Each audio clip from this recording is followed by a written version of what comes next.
Hello, everyone. This is Deb. I'm about a minute early. Just want to check. It's been a while since we have done the webinar recordings, and wanted to make sure everyone can hear me. Those of you that are here, do you see where you can type a question? If you could give me an indication that you can hear me and all is good.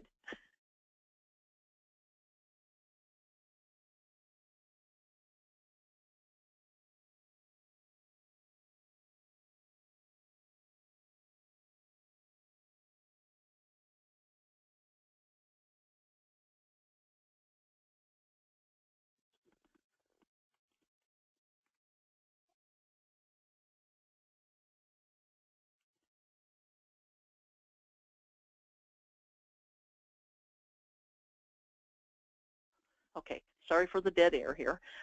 We're going to go ahead and get started. We're right here at 6:30.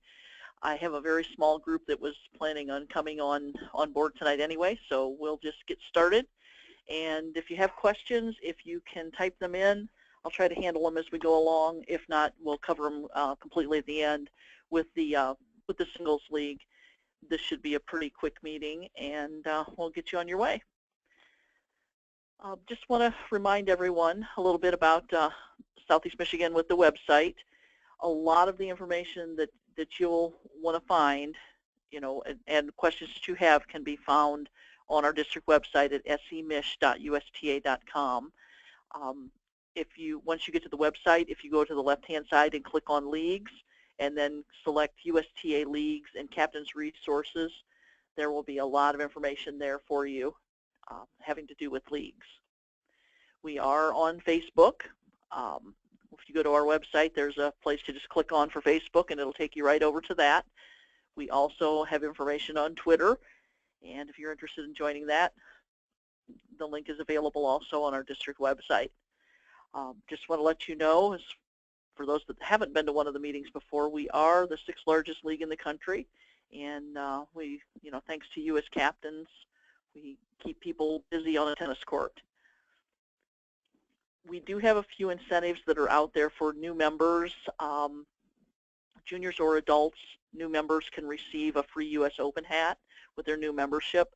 They would just need to use the code ORG16 as they're registering or purchasing their new membership. We also offer a $20 rebate to new or 5-year lapsed USTA members. So if you have someone that's new on your team or has been out of commission for 5 years, they can locate the rebate form at our website, and that's available under the member and community incentives. And for those of you that have been captains for a while, you probably, if you hit your 5 or 10-year mark, we do a little captain's incentive for those that have been captains for quite some time for us. Another thing that we have available for our, generally speaking, our captains that have been in service for a while is the Darley Toller Award. As you see on the screen, it's awarded to a USTA League player in Southeast Michigan that best exhibits the qualities that Darley had as a captain and a supporter of USTA leagues. We're looking at someone that's probably been a captain for at least 3 years. Honest, sincere, loyal, has good sportsmanship, leadership skills, and is committed to growing tennis at all levels of play. We do have a nomination form that's available on our district website as well, and we're taking nominations through November 1st, and we will award that at our annual banquet, which will be in January next year. A few things. We're going to talk about the captain's agreement, rescheduling, and defaults. I believe with most of you, you have been captains for a while, but we started doing a captain's agreement, and we're going to continue on with that. We will ask for the captain's agreement to be signed for each season that you're going to be a captain. So if you haven't submitted one for this fall, we're going to ask that you get that taken care of here. I'm going to try to look at my questions here. I see I've got a couple questions. While I'm trying to figure out how to get to those, I'm going to keep talking about the agreement. As you see on the screen, that is our district website, and that is the actual league page where you've gone to USTA League. go to Captain's Resources, and this is the page that comes up. What you'll see on here are, whoops, last year's 2 recordings. We'll have a recording of this webinar as well. We'll replace the Summer League Captains webinars with the Singles League webinar and the Combo Mixed Doubles webinars. But this is where you can get to the Captain's Agreement. It's the very top of that page. Just below the 2 webinar links that you see there are all of the handouts that have previously been part of the Captain's packet. Rules, questions about things, forms, all kinds of things in there that you might want or need as a captain.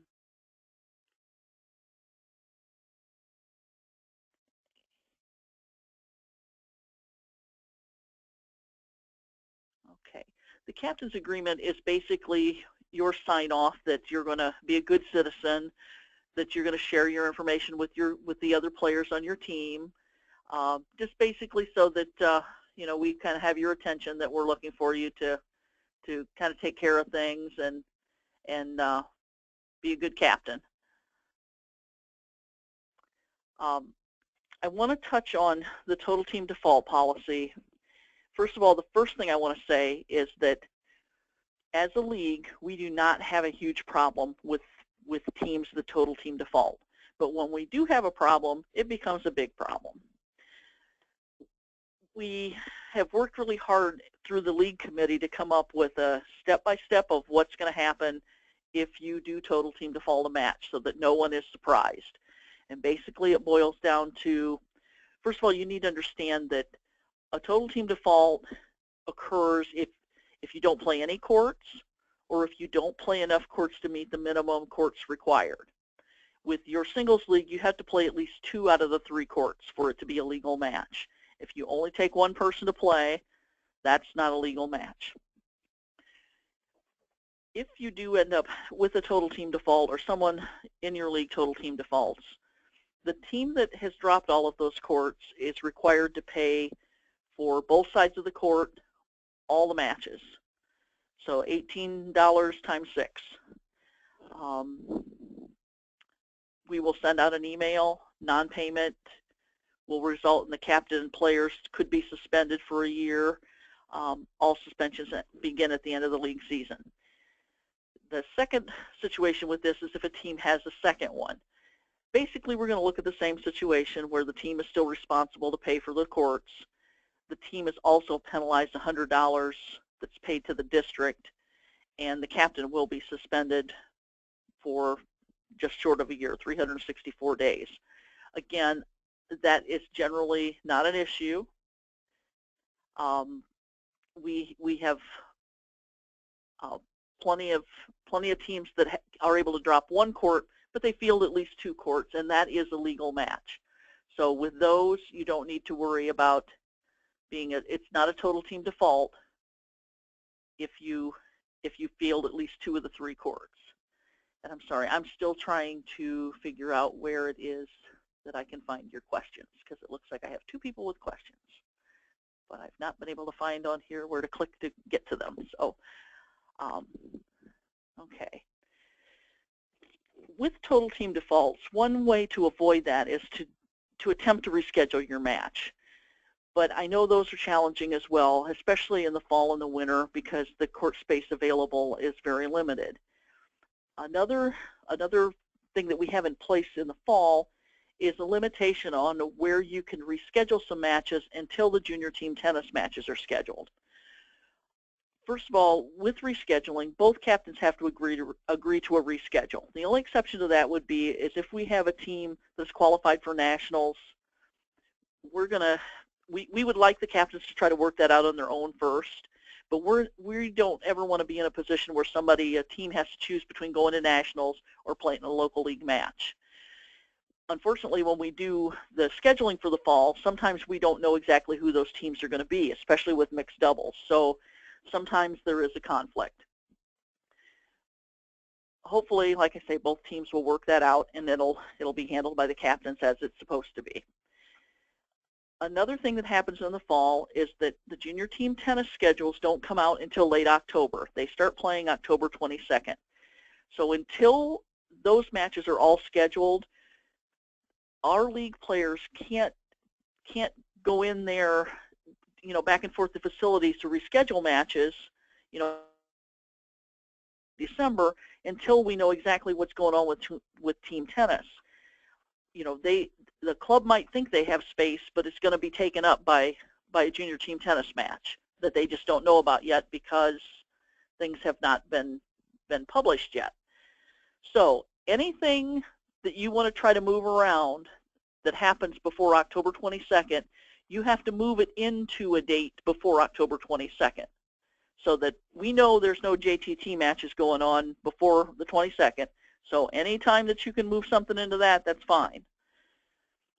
If you wait until October 22nd, any of the matches that you have scheduled after October 22nd can be rescheduled in November or before the last weekend of your flight, but you can't reschedule those until the JTT schedules have been published.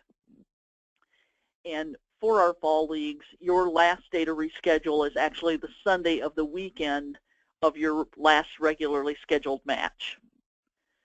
And the other process with rescheduling is once both captains agree to the new date and time, you need to send that to me in an email so that I can get it changed on TennisLink.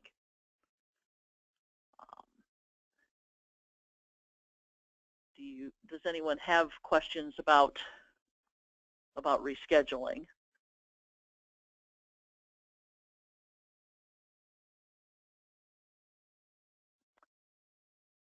Still trying to find where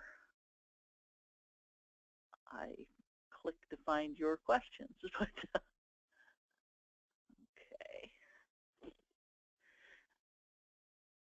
Okay. Then there's always the what if I can't reschedule. Fall leagues, your singles league, is 3 courts of matches, and as I mentioned earlier, you have to play at least 2 of them. If you do have to forfeit a 3rd court, if you can only get 2, that's okay. If you give the club and the other captain at least 24 hours notice, your team is not responsible for the cost of the court. If you show up with just 2 people, then you're going to be expected as a team to pay for that other court. The other team's going to probably have somebody standing there ready to play, and they're not going to be very happy. So, things like that happen sometimes. That's not a good or bad reflection on anyone. It just happens sometimes. You can play with 2. Give 24-hour notice, and you're not responsible for the cost of the court. Okay. Each court, the last note that's on here, each court, the fees due for singles is $36. It's the 18 times 2, so it's both people's amount that they would have paid. It's the money that the club would be out. Okay, let's get into the singles rules. First of all, the match fees are $18 per person per match. All players must play at their rating. And I believe I have TennisLink set up so that a person can't slide in, but if for some reason someone does slide in, they'll be taken off the roster. We've set our singles league up to only have people play at level so that no one's playing up, and of course no one should ever be playing down. But it's set up so everyone plays their ratings. Singles matches do not impact your year-end ratings, which is kind of a good thing since we use a time format. And I know there's always discussion on what I'm going to talk about next is warm-up and the amount of time we have for the match. But the bottom line is it doesn't impact your rating. Yes, ideally we'd like you to be able to play them out, but we're talking about an added expense and difficulty in getting courts during the winter season. So we're still with our hour-and-a-half timed, or 90 minutes, for the whole match. Your warm-up is 5 minutes, and that's included in that 90 minutes. The home team is responsible for setting a timer that should go in place for all courts. If you have somebody that's running late, they're just cutting into their 90 minutes. The match can't be extended. If the match is scheduled at 2 and the courts are available, you guys are heading down to the courts, that match started at 2. At 2:05, that match is to be started. At 3:30, that match is over. And actually at 3:25, that's when you're going to determine whether the match is over or what the next step is. If you've completed a match and you're just out hitting, you have the full hour and a half. You know, if you just want to still keep playing, you have the court for an hour and a half. But that hour and a half starts from the time you're scheduled to go. 5 minutes from that is when the warm-up should happen. And then at 5 minutes before that hour and a half, you're going to stop. Any points that are in play when time expires do not count. So that if the timer goes off and you're in a rally that's gone 50 shots already, you're done. That one doesn't count. So everything should stop with 5 minutes remaining. Okay. On the singles rules that I sent to you, that you received as an attachment, or you can also get them at our website, there's a section that says, what do you do with 5 minutes remaining? All of your players should have this. You please make a copy or have them make a copy of it. You know, there's basically 2 questions you're going to ask. Are you in a third set tiebreaker? If you are, and one person is ahead, match is over, that player's the winner, whoever's ahead. If you're tied, you're going to play one more point to determine the winner. Whoever is the current server serves the point, and whoever wins that point wins the match. If you're in a first set, or you're in a second set, or you just split sets, add up the total number of games won, total completed games. So if you're in the middle of a first set, and we've had someone that never got out of a first set, doesn't happen often, but you count up the completed games. If a game was 40-15 and you were in the middle of a point and the timer went off, that's not a completed game. That one didn't get finished. So you count up the total games won for each player. If one player has more games, that player's the winner. If the games are tied, you play one more point. The next server in rotation serves the point, and the receiver has the option of which side to receive from. So if you're in a case, if you split sets, it isn't just automatically one more, it isn't automatically just one more point. You're going to add up the games of those 2 sets. If somebody has more games, they're the winner. If you're tied, you'll play the one more point situation. Does anybody have any questions about what we do with that? Okay. Next is, how do you enter your scores for singles? They're entered on TennisLink like all the rest of the programs that we have. Partially finished matches, you'll see a place on the screen where it defaults and it says completed.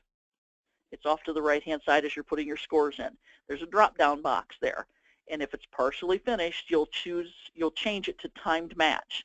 Don't select retired. That means somebody was hurt, injured, had to leave. The match stopped for some other reason other than time. The timed match is the one that you want to use. The scores as you put them in are from the winner's perspective, not by the left side and the right side of the scorecard. So you need to know as you're putting the scores in which of the 2 people won. And then if the person that won lost the first set, it goes in backwards, 4-6, 6-2, 1-0.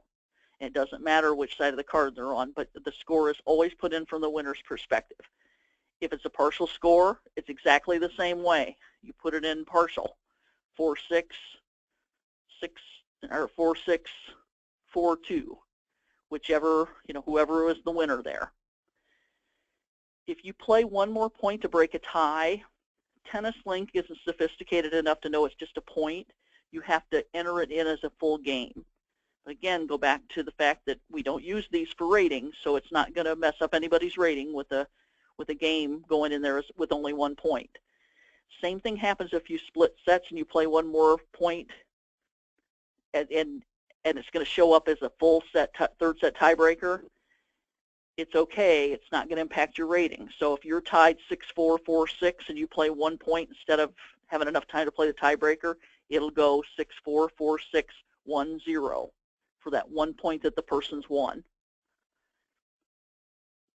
Any questions about how to input?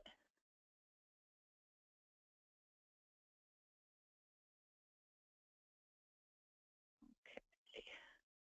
Okay, just a couple other things with the general rule reminders. Just to remind you that these are unofficiated matches. You should not ever solicit outside help for line calls, foot faults, or how to resolve on-court disputes. The players on the court are responsible for coming to a conclusion on what's going to happen on a court. I would encourage all of you to take a look at the code. It's kind of the unofficial rules for tennis, and basically it's how to handle situations in unofficiated matches, and basically it's kind of like, you know, kind of treat people the way you'd like to be treated. The first item in the code, I put 2 on here out of the number of instances that it addresses, but the very first one is courtesy. You know, courtesy is expected, and tennis is a game that requires cooperation and courtesy. If everybody, you know, played to that, we would have fewer issues on the court. The other one is the number 6, and that the opponent gets the benefit of the doubt. And whenever a match is played without officials, the players are responsible for making those decisions. And if everyone, and I know I sound a little Pollyanna on this, but if everyone always did, you know, what's in the best interest of their opponents to give them the benefit of the doubt, we'd have fewer situations that occur on the court too. But the code is a good reference to how to handle things in unofficiated matches. Like I said, this was going to be a quick meeting, so basically we've gone through the highlights of the singles league. I hope all of you enjoy it. You know, we've been running it for several years now, and we almost always have around 40 to 50 teams every session, about 400 or 500 players every year. So every session we run, we run pretty good steady numbers on that. So do any of you have questions? Oh, the presentation. The presentation will actually be on our website. So if you want to see, it'll be in there as part of the recorded webinar tonight. So you can take a look at that. I would say by the end of the week or early next week it'll be there. Any other questions? All right. I want to thank you guys for taking some time out tonight, and have fun. And you know, if you have any questions, give us a shout here at the office. Thank you.